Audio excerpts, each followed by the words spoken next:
আসসালামু আলাইকুম। লিঙ্কন বলছিলাম। অনেকেই আমাদের কাছে প্রশ্ন রেখেছেন যে কিভাবে চায়নায় ব্যবসা করতে আসলে অথবা চায়নায় ঘুরতে আসলে খরচের একটা অংশ উঠানো যায়, এটার কি গোপন কৌশল। আসলে চায়নাতে যারা আসবেন তারা টুকটাক ব্যবসার নিয়ত করেই আসবেন। যারা ঘুরতে আসবেন তাদের মনের মধ্যেও একটা ব্যবসার টার্গেট থাকে।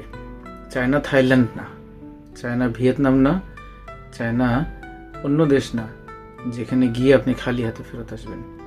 এই টেকনিকগুলো শিখতে গেলে আপনাকে দু একবার চায়নাতে আসতে হবে এবং চায়নাতে আসার পর আপনি আবিষ্কার করবেন যে আপনি চায়নাতে অনেক দেরিতে আসছেন।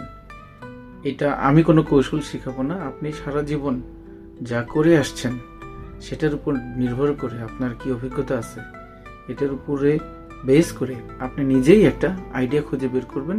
আমরা শুধুমাত্র আপনাকে হেল্প করব, আপনাকে কিভাবে কম খরচে টিকিট কাটতে হয়, কোন মালটা সহজে আপনি বাংলাদেশে পাঠাতে পারবেন, আপনি আইডিয়া বের করবেন, আমরা এটা বলে দেব।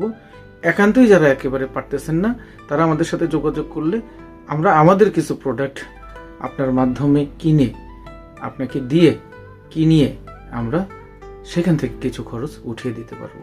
এইটুকু আমরা করতে পারবো। তো এইটুকু তো আসলে কেউ কারোর জন্য করে না। আমি ইউরোপে গেছি, আমি অন্য দেশে গেছি, আমার জন্য কেউ করে নেই, আপনার জন্য কেউ করবে না। কেউ কাউকে 1 টাকা ইনকাম করার জন্য হেল্প করে না। আমরা এই হেল্পটা আপনাকে করার চেষ্টা করব। আপনারা যদি আমাদের মাধ্যমে ট্যুরে আসেন, আমাদের মাধ্যমে টিকিট কাটেন, আমাদের প্যাকেজে যদি আসেন, আমাদের সাথে যদি কন্ট্যাক্ট করে আসেন, কোঅপারেশন করে আসেন, এই সহযোগিতা আপনারা সারা জীবন পাবেন। ধন্যবাদ সবাইকে। ভালো থাকবেন, সুস্থ থাকবেন।